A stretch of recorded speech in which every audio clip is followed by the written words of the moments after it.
growth has passed its peak. But I would like to say straight away that one shouldn't be worried too much, because actually growth in most parts of the region remains very robust. And even in some areas, in some parts of the region, there is even an upswing. So for instance, in the Western Balkans and also in parts of the CIS, with the important exception of Russia.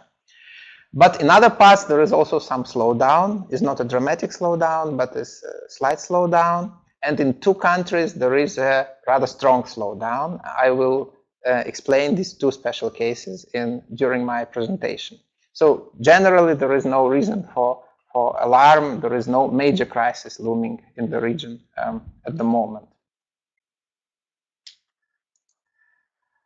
So here you see our standard overview table, summarizing the growth in 2017 and our forecast for 2018, 2019, and 2020. And here I tried to group all countries of the region into 4 distinct groups, depending on their growth performance this year compared to last year. And you see that the first 2 lines on the left-hand side of this slide, they are represented by Turkey and Romania. And these are countries where you can see that there is, or at least we expect, a very strong deceleration of growth this year compared to 2017 by about 3 percentage points in both cases. But you also see that last year, these 2 countries recorded an exceptionally high growth. So about 7%. This is, of course, a lot.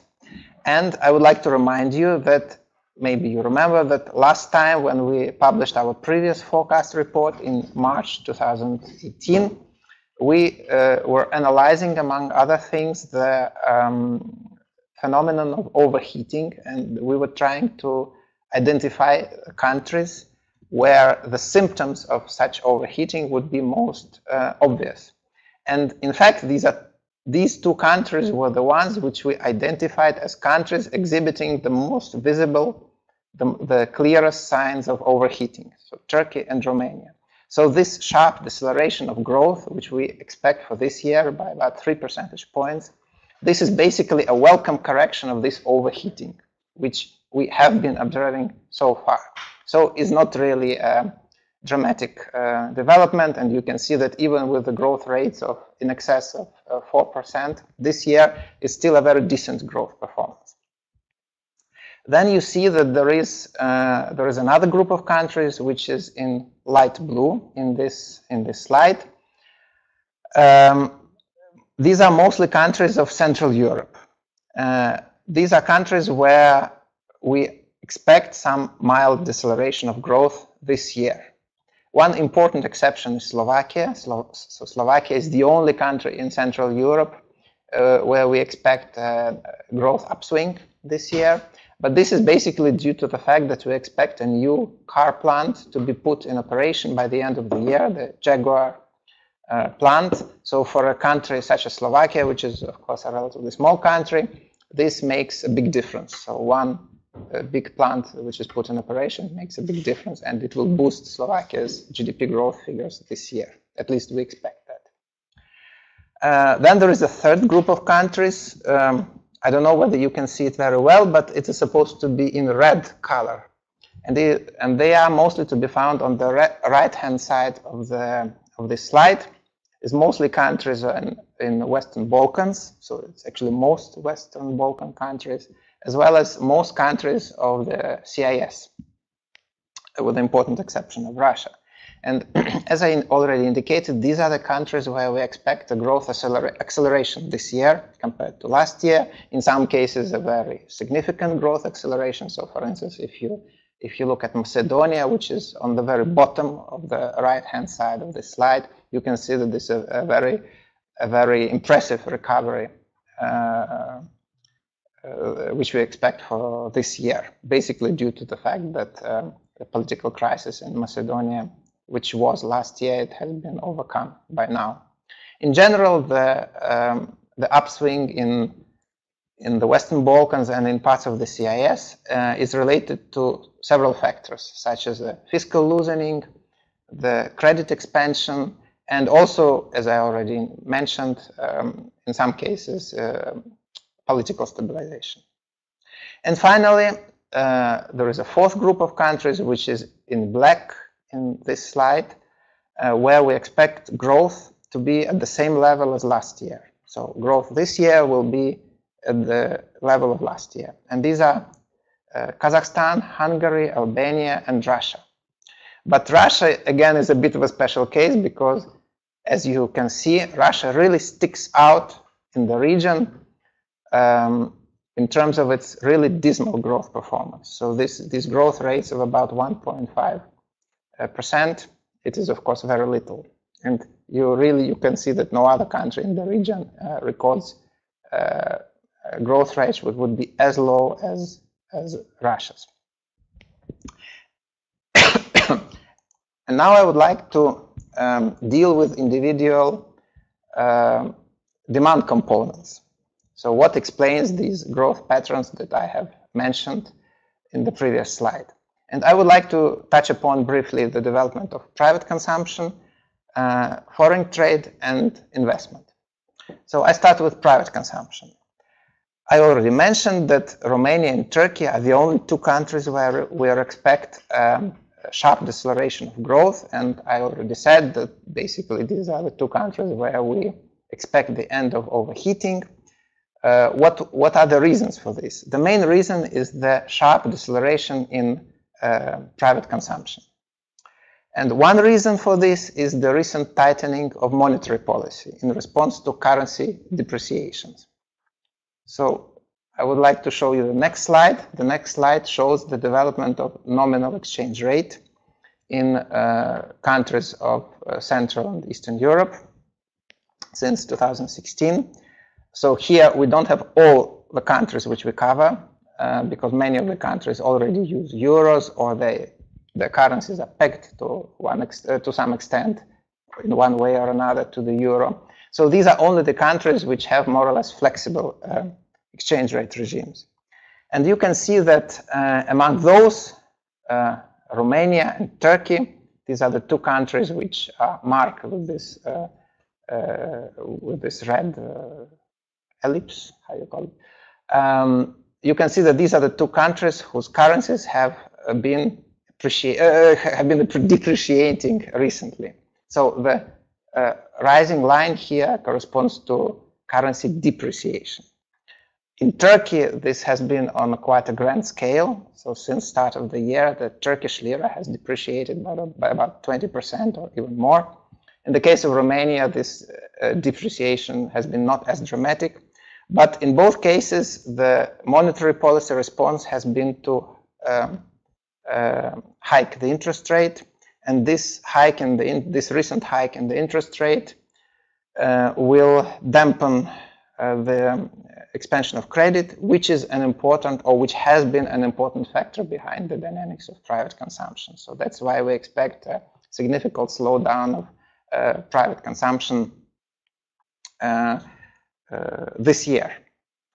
This is one reason, and another reason, which is particularly pertinent in the case of Romania, is the poor implementation of tax reform at the beginning of this year. So the Romanian authorities, they implemented a tax reform whereby the entire social security contributions have been shifted fully on employees. And at the same time, the personal income tax has been cut to 6%. So it was a large-scale tax reform. But its outcome has been rather confusing. And the thing is that in some cases, people receive less money in net terms, in some cases more money, and overall there was a big there were big problems with transparency, and many people basically didn't know exactly how much they would get as a result of this tax reform, and this has shaken consumer confidence in Romania, and this is also one of the reasons why the growth of private consumption in the first quarter of this year has been low, and we expect a significant deceleration of private consumption in this country throughout the rest of the year. So, as I said, Romania and Turkey are special cases where we expect a sharp deceleration. In most other countries, we expect only a minor, only a slight weakening of private consumption. I would stress only two factors which to some extent explain why the private consumption is weakening, or we expect it to weaken in many of these countries, especially in Central European countries. One is the shift in spending priorities towards real estate purchases. So that means that people consume less, but they invest more, which of course doesn't have much of an impact on overall GDP growth. But the other factor is that there is an increase in remittances abroad, and primarily to Ukraine. Why? Because these countries, or especially the more advanced countries in Central Europe, such as Poland and the Czech Republic, they're increasingly relying on imported labor, given the intensifying or growing labor shortages at home. These countries have to increasingly import labor especially from Ukraine, and the increase in remittances by Ukrainians abroad plays an increasingly important role, which has a minor negative impact on the dynamics of private consumption in the host countries, so in the countries of Central Europe in particular. There are only a few countries where we accept acceleration of consumer demand this year, which are, for instance, Kosovo, Slovenia, Serbia, Bosnia and Herzegovina, Kazakhstan, and Estonia. And there is a range of country-specific reasons for this, such as the fact that the political crisis in Kosovo has been overcome, and this has stabilized the consumer confidence. In Slovenia, Serbia, Bosnia and Herzegovina, and Kazakhstan, it's a combination of fiscal loosening and increase in bank lending. And in Estonia, there was a reform of income tax, whereby the income tax has been cut, which has strengthened the purchasing power of households. So far about the private consumption, and now I'm going to the next factor of growth, the next determinant of growth. This is foreign trade, or net exports, but I will start talking about exports.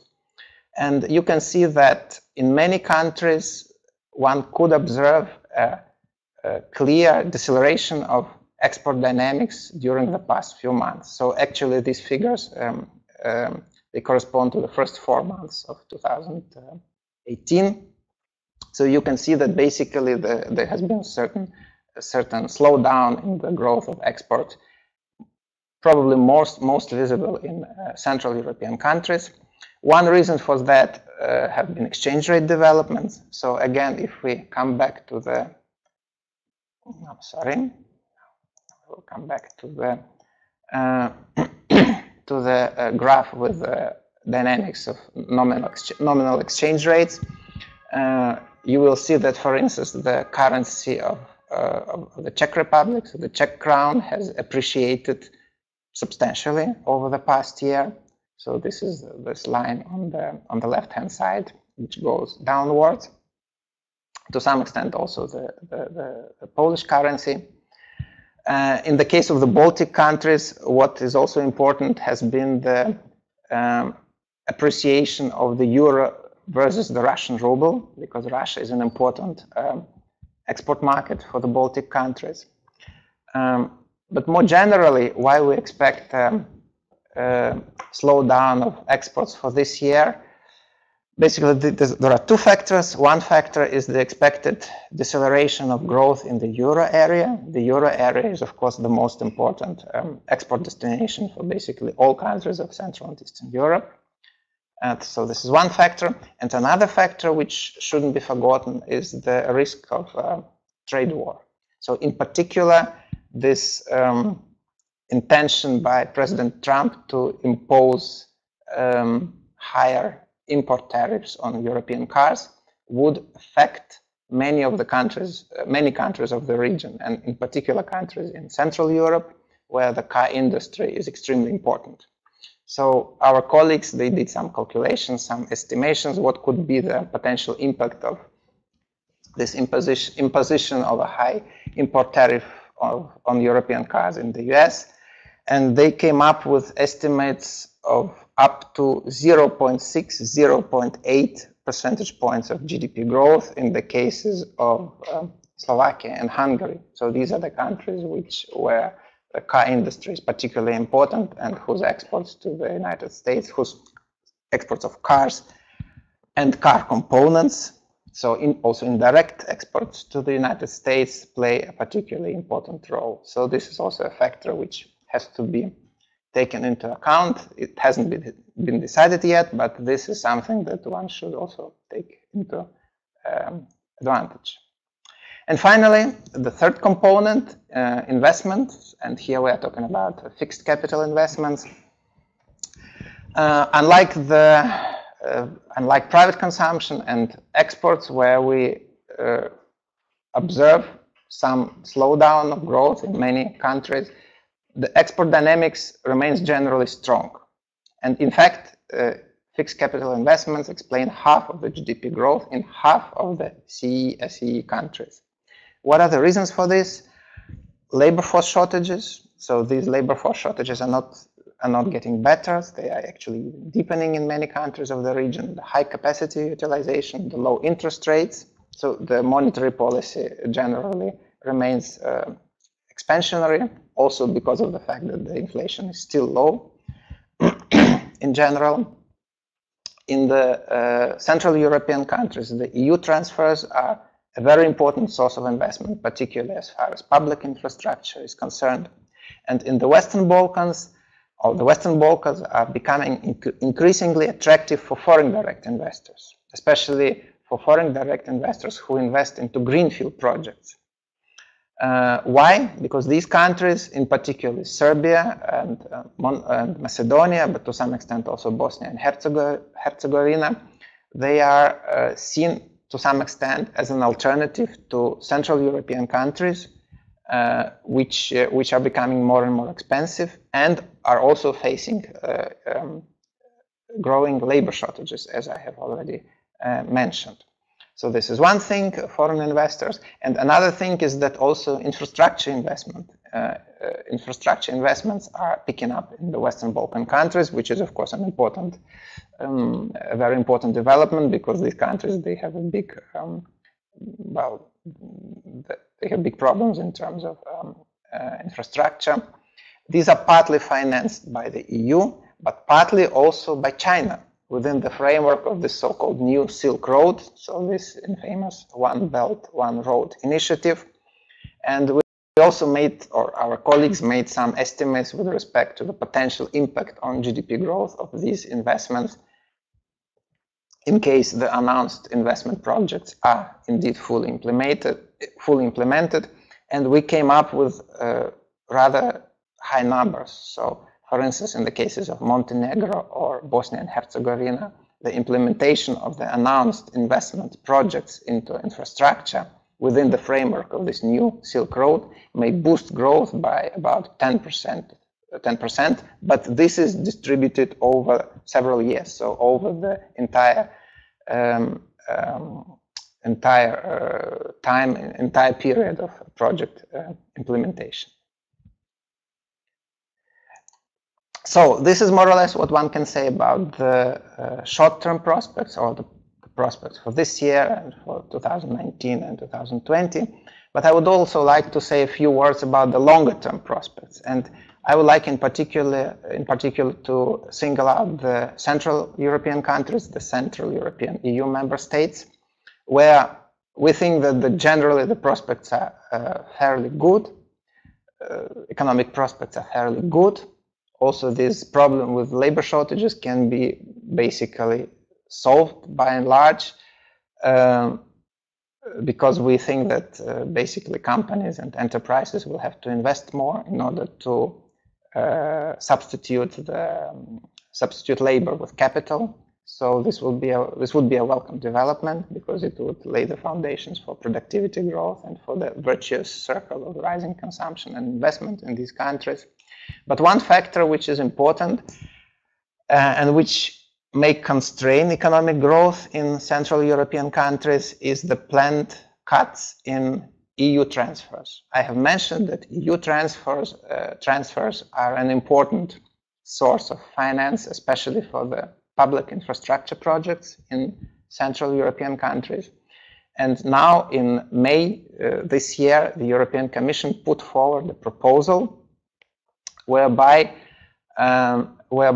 most Central European countries would receive less EU transfers starting from 2021. So we are not talking about the immediate economic prospects, we are talking about the next multi-annual financial framework of the EU, which will start in 2021.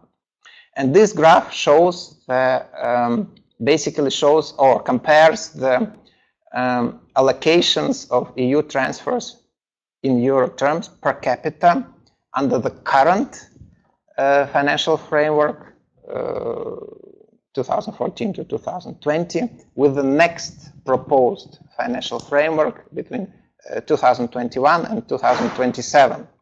And so all countries which are below this 45 degrees line will receive less transfers under the next EU budget, or from the next EU budget, according to this proposal, with the only exceptions being Bulgaria and Romania. So Bulgaria and Romania will be the only Central European countries which will benefit. Croatia will basically retain its position, but most other countries will lose. So now, of course, this is just a proposal, and some countries, in particular Poland, they have reacted strongly negatively to this proposal. So they said that they will not accept this, and the new EU budget, it requires unanimity. So that means that, of course, there will be further negotiations, and we think that the most likely outcome will be some sort of a compromise. That means that probably in the end, the cuts in EU transfers to most Central European countries will be not as high as suggested by the Commission in the current proposal, but there will be some cuts. And it will also affect the dynamics of the investments and also the GDP growth, according to our estimates, maybe by up to 1 percentage point of growth. And finally, a few words about the prospects of euro introduction, because there have been recently certain developments which suggest that at least one country in the region has realistic prospects of adopting the euro in the foreseeable future. That is Croatia. Why? So here I present the findings of the most recent convergence report by the European Commission, which has been published in May, which identifies to which extent do individual countries fulfill the formal criteria for euro introduction. And in fact, this report found that Croatia is the only country which is fulfilling all the criteria for the introduction of the euro, of course, with the exception of participation in the European exchange rate mechanism, which is a prerequisite for adopting the euro. But this is basically a formality, so this can be done by decision of the government. So we think that the Croatia is the only country which has realistic chances of adopting the euro. The Croatian government has already adopted a corresponding strategy whereby the country may be able to introduce the euro within the next 5 to 7 years. And in fact, Croatia is one of only 2 countries in the region, along with Bulgaria, where there is clear political willingness to adopt the euro. We don't see this political willingness in most other countries of Central Europe. So I think that's it from my side, and please, you are welcome to ask questions on any of these topics. Thank you. So, well, thank you, Vasily, for this very interesting and I think very comprehensive presentation. We encourage you to ask any questions that you have. I should have said this at the start. Please just type them in the box at the bottom. I see actually that we already have a couple. So let's take them in order. The first one is about quantifying the impact of investment on, or investment associated with the Belt and Road on growth in the Western Balkans? Yes. So here I refer to a study which has been published a few weeks ago, which has been done by my colleagues. You can actually download it from our webpage. It's available free of charge. So they tried to estimate the potential impact on GDP growth for especially for the Western Balkan countries, not only, but especially for the Western Balkan countries. This has been the focus of the study. So we are talking about the impact of infrastructure investments within the framework of the new Silk Road, and also of the EU transfers. And we are talking about something like 10% of GDP cumulated over several years. And we are talking about, when we talk about several years, we talk about, well, it can be up to 6-7 years or so. And again, under the assumption that most of these, so that these investments, they don't generate too much import demand, but they really generate a lot of demand from local sources. So not so much demand would be leaked out, but rather the multiplier would be rather high for the domestic economies. And as I said, in the cases of Bosnia and Herzegovina and Montenegro, the impact is estimated to be particularly high. But you can find the details in the study. As I said, you can download the study from our webpage. Okay. And the second question is on the potential for a trade war, and specifically what it could mean for Chinese export prices to the EU and specifically countries in our region.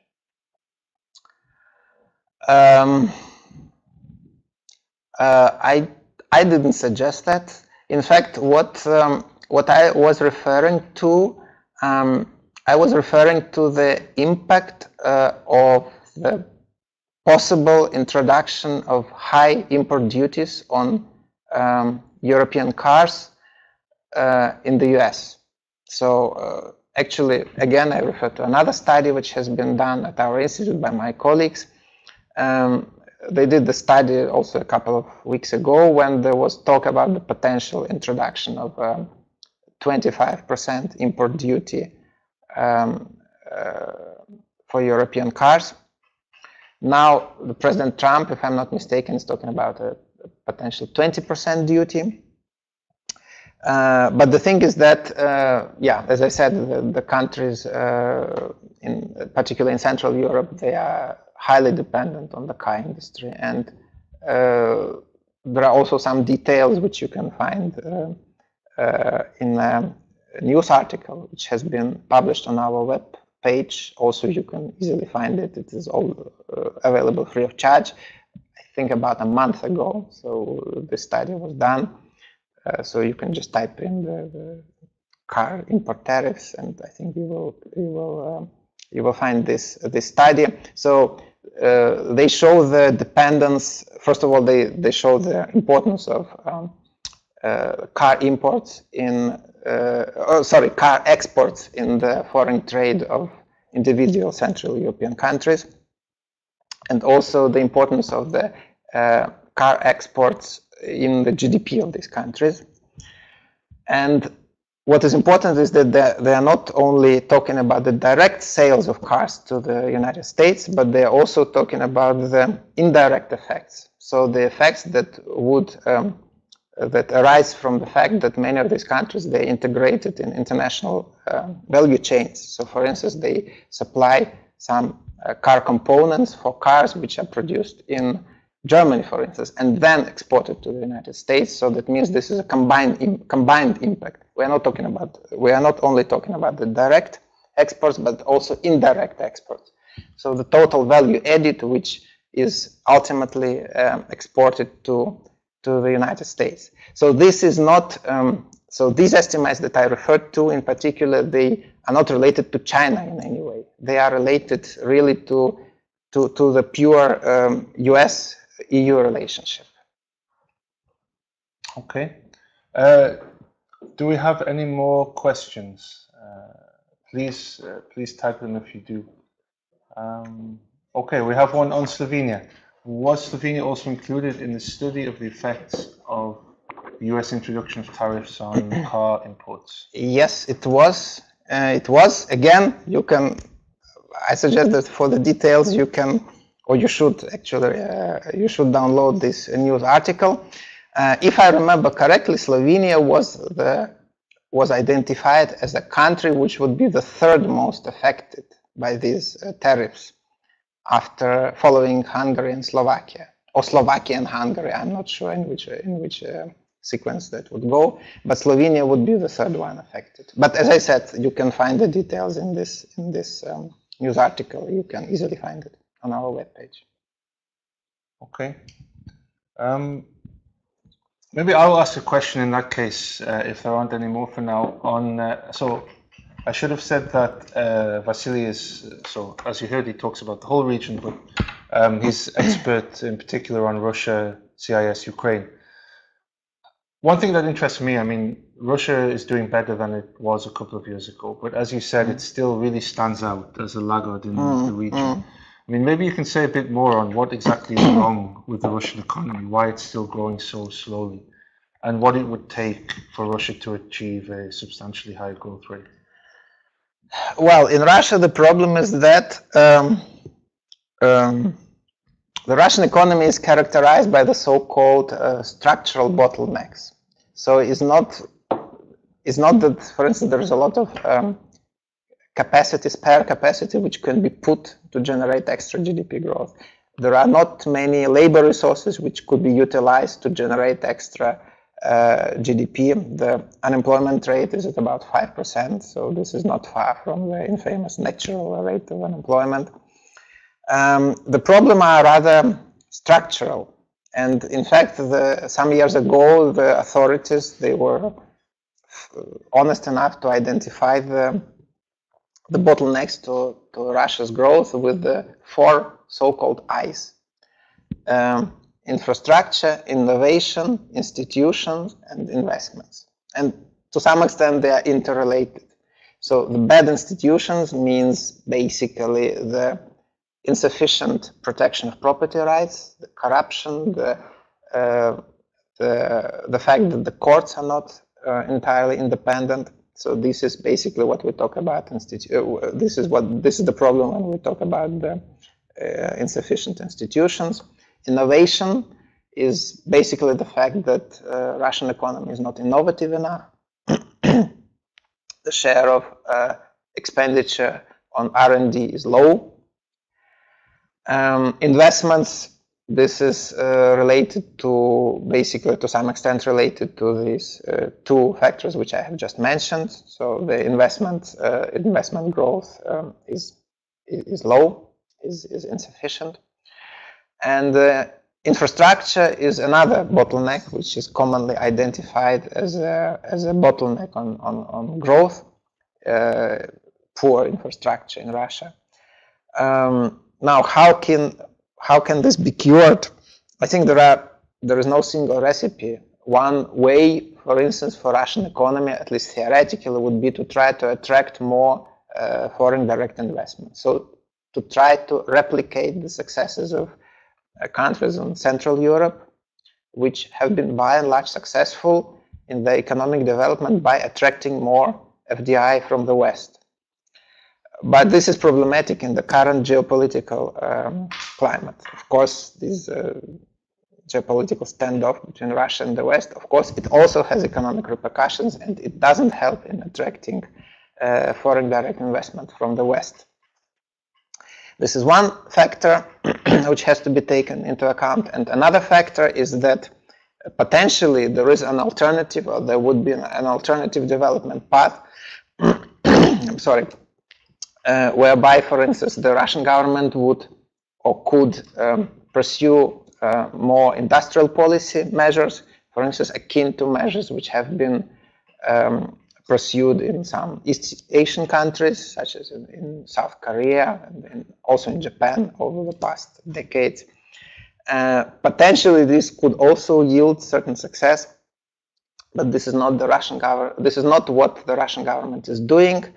The general policy stance remains very cautious in Russia, especially fiscal policy, also monetary policy.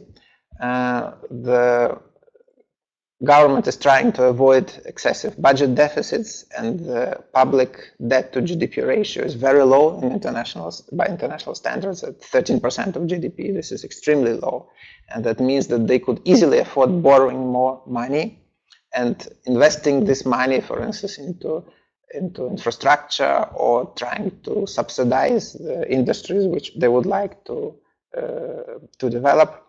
But this is not what they are doing, really, although there are some encouraging signs, or there have been some encouraging signs recently following the re-election of President Putin in March this year.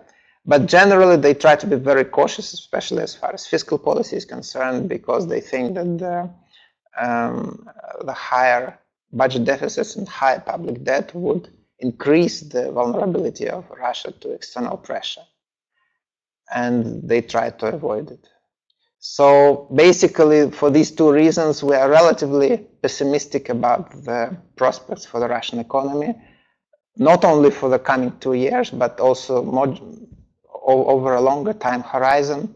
We think that without more foreign direct investment and without increased efforts at industrial policy, the Russian economy will be doomed to near stagnation, because these growth rates of between 1 and 2%, they are clearly not sufficient. So the world is growing at about 4%, just below 4%. So that means that Russia is growing less rapidly than the world as a whole. And that means that Russia is not converging.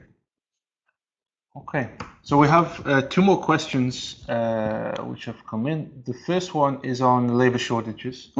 Do we have any figures on the effects of labor shortages in Central and Eastern Europe, in particular Czech Republic and Slovakia, on GDP growth? Well, I think it is difficult to come up with a figure on what is the effect of labor shortages. On the GDP growth. Of course, there are 2 factors. Basically, you have a supply side factor and you have a demand side factor. The supply side factor is, of course, that some companies which are planning to invest in Central Europe, for instance, well, you are talking about Czech Republic and Slovakia, they have to give up their investment plans because there is not enough available labor. So we don't have statistics on that, but we have some anecdotal evidence. This has been happening. On the other hand, the companies which are already present in these countries, and especially when we are talking about the Czech Republic and Slovakia, they are not willing to leave the region. They are reluctant to leave the region just because they are facing labor shortages, because they see a lot of advantages in staying there, close to Germany, with labor costs still relatively low despite the recent vibrant wage growth.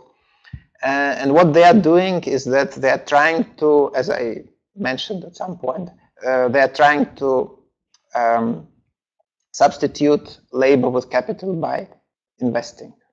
So there is statistics that there is, for instance, there's a lot going on in terms of robotization, automatization in these countries. Of course, it depends on the sector. Yeah, in some sectors you cannot easily do it. In other sectors there is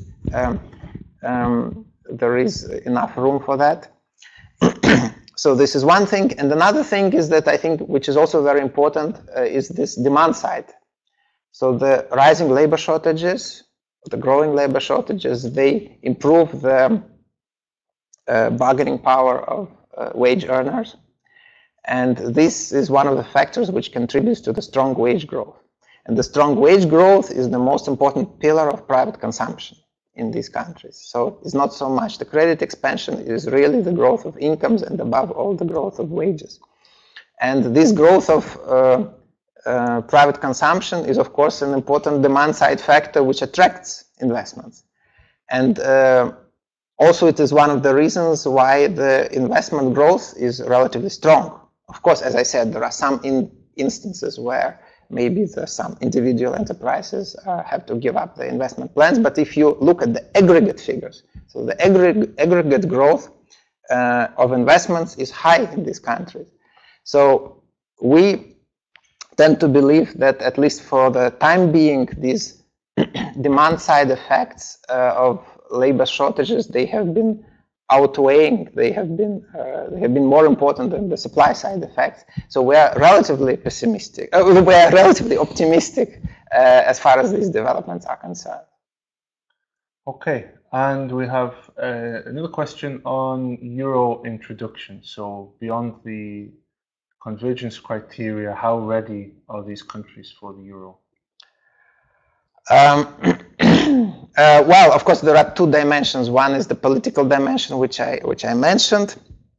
You don't have a lot of appetite for adopting the euro in most of these countries, with the exception of Bulgaria and Romania. This I have already mentioned. I imagine that your question probably applies more to the economic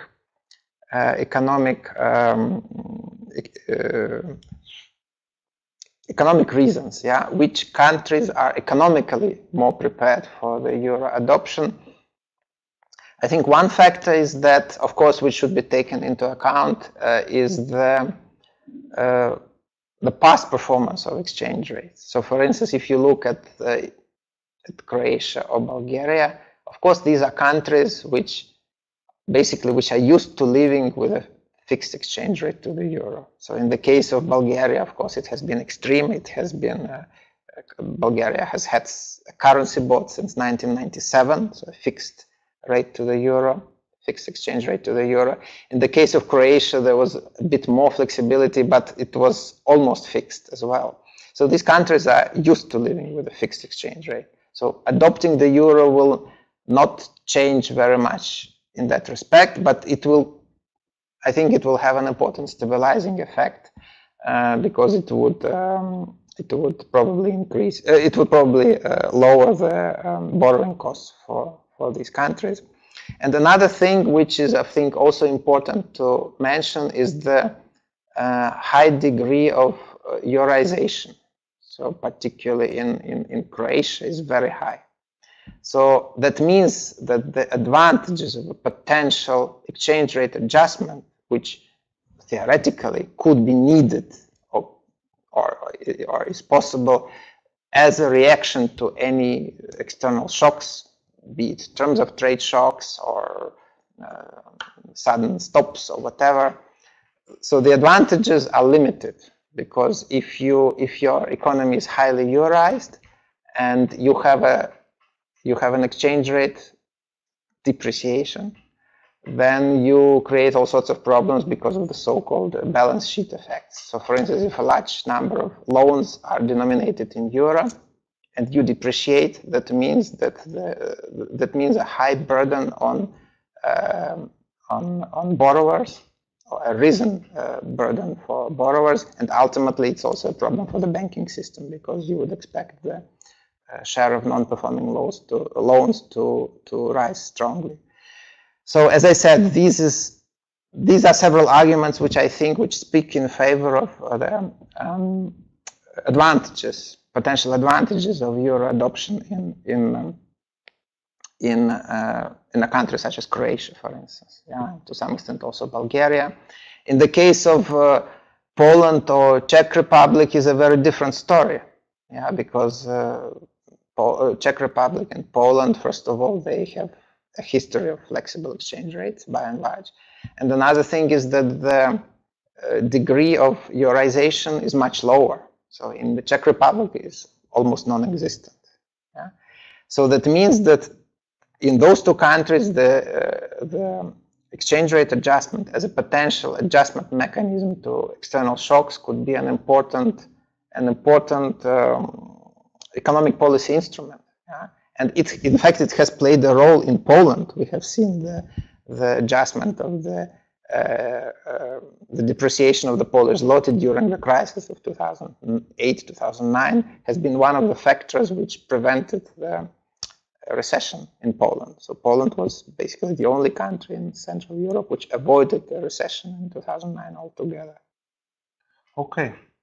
I think we have time for one last question, which is on the return of, when will workers return from the UK to CEE? So maybe I can say something on this and then you can chip in as well. I mean, it's a good question. I think we're also asking this question quite a lot. I mean, it's happening a little bit already. I mean, we're seeing these movements a little bit already. But the net immigration from the 11 post-2004 EU member states to the UK is still positive. I mean, it's much lower than it was before the vote, but it's still the case that more people from these 11 countries are going to the UK than are leaving the UK. That may well be partly because people just want to get in before the drawbridge comes up, as it were. I mean, I think there's a basic point here, which is that the wage differentials are still massive between East and Western Europe, and that's not going to change. I mean, we looked recently at the wages in the 11 newer member states compared to Austria, adjusted for local costs. And there are very few countries in the region where the wages are even half the level of Austria.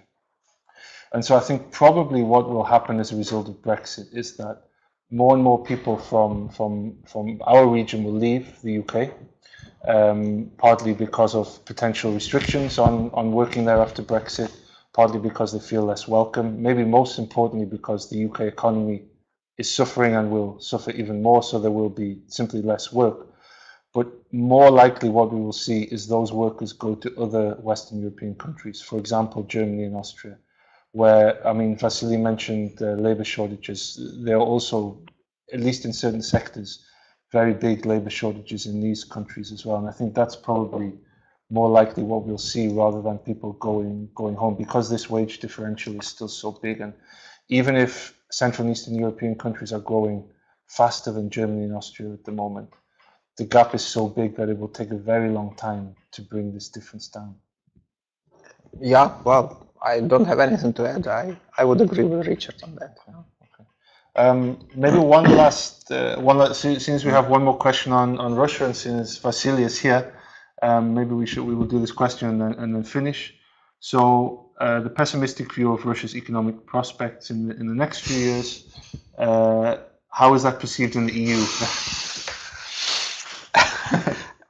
Well, I think it is not easy to answer this question with a single word, yes or no, because in the EU you have very different attitudes and very different factions, so to say. Yeah, I think economically there is not much interest in the European Union in a weak Russia.